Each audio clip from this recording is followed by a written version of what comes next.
Having kids was the best experience I have ever had and probably will ever have. And some of my favorite memories were on adventures we have shared together. Now, my kids are only 5 and 7, but we started young. I'm not a professional, but I've camped, hiked, biked, climbed, and adventured all over this country as a weekend warrior and full-time traveler in everything from a tent to a fifth wheel and in between. Hold on, I gotta look for Alex real quick. She's exploring. And for much of the last 2 years, I've done a lot of that solo parent style as John has been back in the military and doing his thing. Turning into more about surviving a sandstorm. At the start, it was more how to adventure with my kids, and then evolved into how can I teach my kids to adventure? A lesson in patience, communication, planning, and above all, parenting. At times, it was hard. Survived the sandstorm last night. Really hard. Mommy, no! There were moments when I was wondering why we're even out there at all. What happened? Your arm hurts? Maybe I should have waited for them to grow older, stronger, Pull both teeth out. something. But the great thing is that it was also a lesson for my children. There are many benefits to taking your kids out into the wild. Overcoming challenges, communication, patience, and a greater understanding of the world is just really the start. The benefits are really endless. So I'm going to go over some tips and lessons I have learned along the way, and also some horror stories, because you guessed it, those nightmares are there for a reason. The worst can really happen. Oh, God. Now, before we get going, let's start by defining what adventure really is. Because depending on who you are and the age of your children and your experience, an adventure might be a trip to the zoo with a toddler or an infant, or even a solo mom or dad style. That adds a whole extra layer right there. And some of you, well, maybe you guys are ready to start thinking about and planning a trip hiking the Appalachian Trail with your son or daughter. Everyone is going to be slightly different, and that goes into our definition. A quick Google search defines adventure as an unusual or exciting experience, or also an undertaking or enterprise of a hazardous nature. Well, that's going to be different for different people, so keep that in mind as we go through these tips. So tip number 1, everyone has a different definition of adventure, and so does your kid. So start small.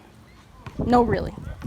I know that sounds silly, but starting off by getting your kid to walk down to a local park, There you go. or pedaling on a balance bike up. at 12 to 18 months old, those are milestones you want to kind of check off. Maybe you make it the mile, maybe you don't, and build from there.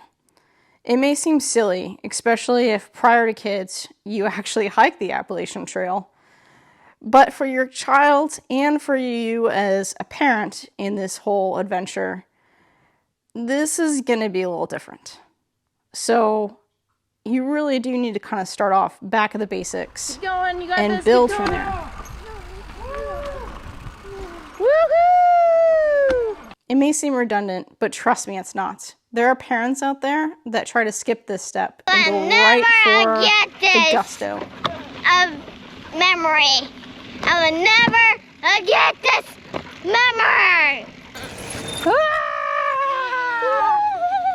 This is my it's my big father. Some start by taking their child on an 8 or 10 mile hike, and well, it doesn't always go that well. Plus, there's a lot of things you need to learn along the way, not just getting your child necessarily in shape for that, but also learning their emotional and physical needs along the way, and the role that you are going to have to play as the kind of head adventurer on this whole experience. Okay, ready? For instance, after years of hiking, I have learned that my daughter does better with a 1 to 2 mile hard trail rather than a 3 to 4 mile easy trail. This leads to tip number 2. Start with what you have. We live in this world filled with marketing. Even just watching other YouTubers, it can fill your head with all the things you need that you need to buy, gear up, all before you even step a foot out the door. let me just make it really simple. You don't need this. Start with what you have and go from there. Like, honestly. Say cheese. I know, I actually like Hey, cheese. Da, da, da, da. It's more important for you to just go start building an experience than it is for you to worry about whether or not you have the right garment, or if your kids need sunglasses, or if they need synthetic jerseys and clothes. Really, like, grab the shoes that you have, grab the clothes you have. Okay, maybe if you are planning on mountain biking, you might need a balance bike or a bike and a helmet. But you certainly don't need that fancy watch, GoPro, exclusive mountain biking snacks, and so on. Just go out there and do it. Not only are you going to save money, but you're also going to save a lot of valuable time that instead of saving up and getting all this gear, you're just going to go out and start learning what you actually need.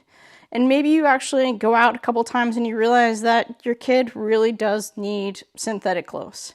Okay, awesome. But you've already gained so much experience in the process, and you can build that gear along the way. Tip number 3. So this is probably one of the most important tips you could take away right here with your child. Communication. This might feel a little silly with an infant, but do what you can. This kind of starts off with having a pre-game pep talk that can go a long way. You're like 100% joking, right? Honestly, people do come down. Honestly, though, that's easy compared to what we're about to do. Yeah. Before I do any big adventure with my girls, I usually stop and just take 5 minutes, if that, and go over kind of what's about to happen. What we're going to do, the adventure that we're going to have, the things we might sing along the way, and that gives them a realistic idea of what they can expect and also get excited for. At some point, I try to encourage my girls to help me plan this out. That way they get really excited about the whole experience, making them feel like this is much more of their adventure than yours. Now, this becomes more apparent the harder and more advanced the adventure. It might seem a little silly, starting with, okay, son, we're about to go walk down to the park. But when you're getting ready to do like a 3 to 4 mile walk, talking about, hey, we're going to be climbing over some boulders and we're going to be seeing some lizards and there's a waterfall at the end that we're going to be able to get into the water. Those are really cool moments for them to get excited for and vision to help them keep motivated along the way. There it is, guys. And then, of course, at the end of it, do a recap. A little huddle, high five, great job. Talk about the wins, talk about what you guys saw, and really help solidify the whole experience and the memory. Oh, I'm sorry. You okay? Hey, high five, Haley. Just do it this. Okay. Oh, high five, buddy. Ah. Hey, I'm proud of you. Not everything is easy in life, but you showed that trail who's boss. Now we're starting to get serious. It's going to be hard. You're going to get things wrong. Trust me on this. You're going to pick the wrong trail. You're going to pick the wrong weather. Whether or not something along the way is not going to go according to plan. And your kids, yeah, they're going to cry. They're going to complain. Are we there yet? My feet hurt. Oh, we gotta go back up. Mosquitoes, I'm itching. It's cold, it's rainy, whatever it is, there's going to be some complaints, right? They're children. They don't have the mental fortitude that an adult has. That's kind of part of the whole reason of doing these adventures, is to help them get to that point. But they're not born at that point. So mentally brace yourself and get ready, because the complaints and the mental struggles are going to be pretty serious. And this is where I go back to my point of, this is also an adventure for you, right? While your kid is growing and learning new skills of communication and mental fortitude, you are also learning new skills on communication and mental fortitude. I nearly named this episode When to Bail. And a lot of those things just don't happen when it's not hard. Which leads me to my fifth tip. You're going to have to push your child at some point. Alex, hold on! And more than likely, you remember this when you were a kid. Hopefully you do. I remember my parents encouraging me to continue, saying, we can't stop here. Or my uncle telling me, we're almost there. But, pushing your child works in different ways. And this is going to be very unique to your child on how you help them, encourage them, and hold their hand as they make it up whatever obstacle, adventure that they're currently going through. If you don't push your child, then they're probably going to give up before they reach the top.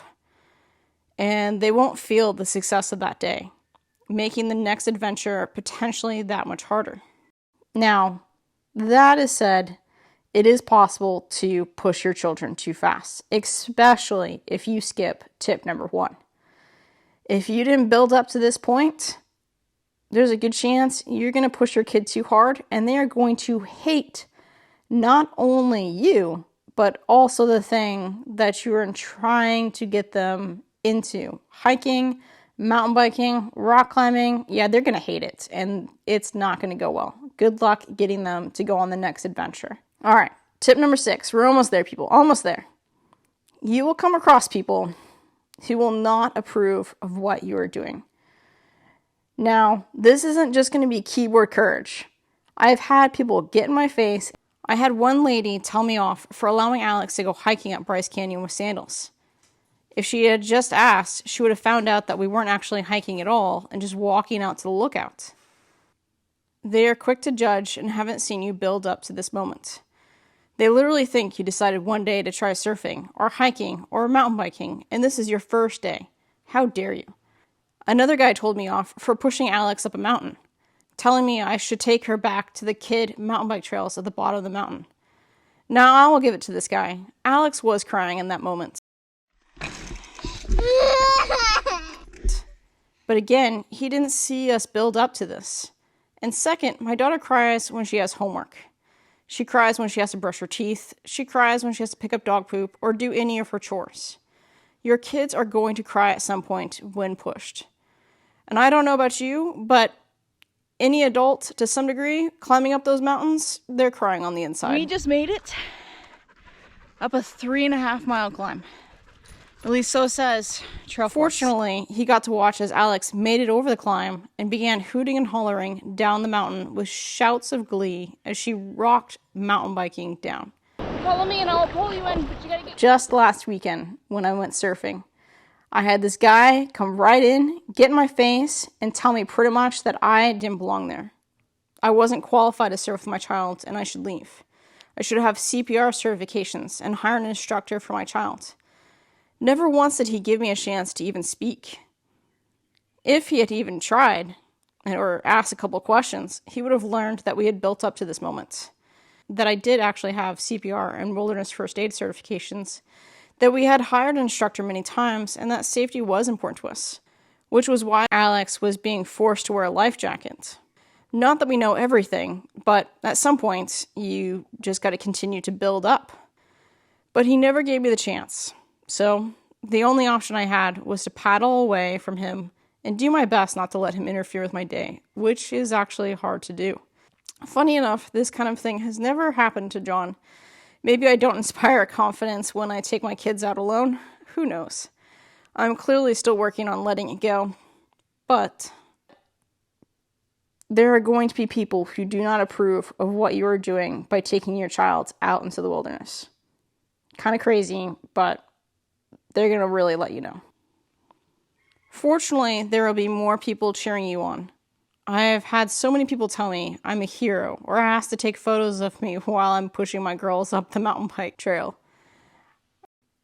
Alright, bonus horror story. The worst can happen. When Alex was 3 and Haley was 6 months old, we took a trip to Disney World. It was amazing. But on the flight home, John had to take a separate flight. Now my mom joined for the first leg, but then it was time for me to fly with my infant and my toddler by myself. As we were boarding the plane, Alex, out of nowhere, just puked everywhere. The stewards, they had to treat it like a hazardous situation. Keep in mind that this was even before COVID. The look on the passengers' faces, I felt so terrible. I had to have people help me clean it up. I think the stewardess saw the look of horror on my face and with sympathy told me it was going to be okay. That meant the world because, to be fairly honest, after cleaning it up, when I got to my seat, I sat down and cried quietly. I was horrified, tired, felt terrible, and all I could do was just sit and cry, holding my baby and snuggling with my 3-year-old.